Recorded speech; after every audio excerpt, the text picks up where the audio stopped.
নমস্কার বন্ধুরা, test best রেসিপিতে সবাইকে স্বাগত। আজকে বানিয়ে দেখাবো একদম ঘরোয়া মুসুরির ডালের রেসিপি। একবার এইভাবে মুসুরির ডাল বানিয়ে দেখুন, গরম ভাতে খাওয়াটা জমে যাবে। আমরা যতই না বিভিন্ন ধরনের ডাল বানিয়ে খেয়ে থাকি, তবে প্রায় প্রত্যেক দিন কিন্তু আমাদের এই মুসুরির ডালটাই বেশিরভাগ হয়ে থাকে। এর আগেও আমি বেশ কয়েকটা ডালের রেসিপি আপনাদের সাথে শেয়ার করেছি, আর সেগুলো আপনারা খুব পছন্দ করেছেন। আশা করছি আমার আজকের এই ডালের রেসিপিটাও আপনাদের সবার ভালো লাগবে।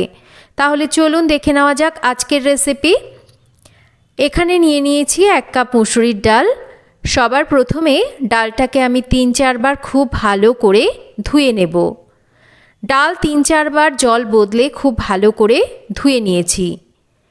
ডাল সেদ্ধর জন্য ধুয়ে নেওয়া ডালটাকে আমি প্রেসার কুকারে নিয়ে নিচ্ছি।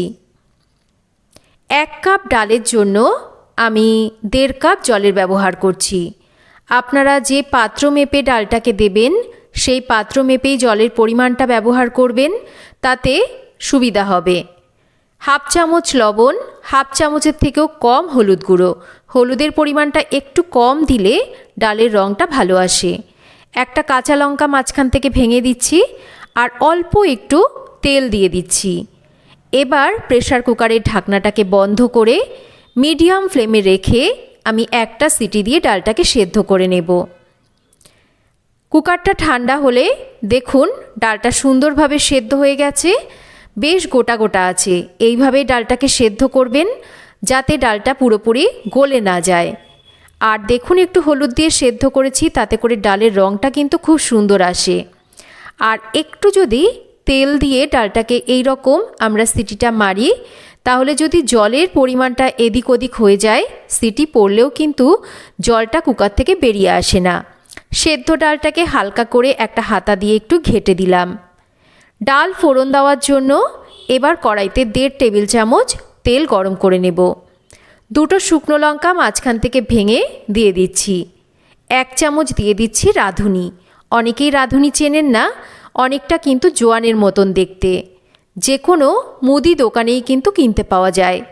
ফোড়নটা ভালো করে হয়ে গেলে 4-5 কোয়া থেতো করে নেওয়া রসুন আর একটা কেটে নেওয়া পেঁয়াজ দিচ্ছি। মাঝারি মাপের একটা পেঁয়াজ দিয়েছি। পেঁয়াজ আর রসুনটাকে একটু ভেজে নেব। পেঁয়াজ রসুন খুব বেশি লাল করে ভাজা যাবে না। যদি পেঁয়াজ রসুন খুব বেশি লাল করে ভেজে নেওয়া হয়, মানে পুড়িয়ে নেওয়া হয়, ডালের স্বাদ কিন্তু অতটা ভালো আসে না। পেঁয়াজ রসুন এরকম মাঝারি করে নরম করে ভেজে নেওয়ার পর সেদ্ধ করে নেওয়া ডাল আর ডালের পাত্রটাকে ধুয়ে পরিমাণ মতন গরম জল দিয়ে দিতে হবে। ডালে অবশ্যই গরম জলের ব্যবহার করবেন, তাতে করে ডালের স্বাদ ভালো আসে।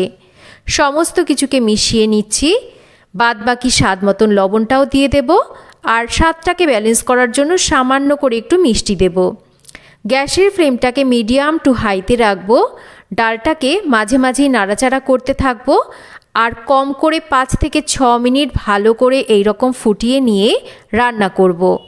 যত ভালো করে ডালটাকে ফোটানো হয়, ততই কিন্তু ডালের স্বাদ ভালো হয়। ডালটা হয়ে গেলে দিয়ে দেব বেশ খানিকটা ফ্রেশ ধনেপাতা কুচি। গ্যাসের ফ্লেম বন্ধ করে দেব। ধনেপাতা দেওয়ার পর কিন্তু আর ডালটাকে রান্না করা যাবে না। এবার একটু নাড়াচাড়া করে মিশিয়ে নিচ্ছি। আমি আমার পছন্দ মতন ডালটাকে এখানে এর ঘনত্বটাকে রেখেছি। আপনারা যতটা পাতলা বা ঘন রাখবেন সেই হিসাবেই জলটাকে মেশাবেন। ডাল আমার একদম রেডি। এবার এটাকে আমি সার্ভ করে দিচ্ছি। গরম ভাতে এই রকম পাতলা মুসুর ডালের সাথে একটু ভাজা হোক বা একটু সেদ্ধ, খেতে যেন অমৃত সমান লাগে। মাছ মাংস ফেলে কিন্তু খেতে ইচ্ছা করে।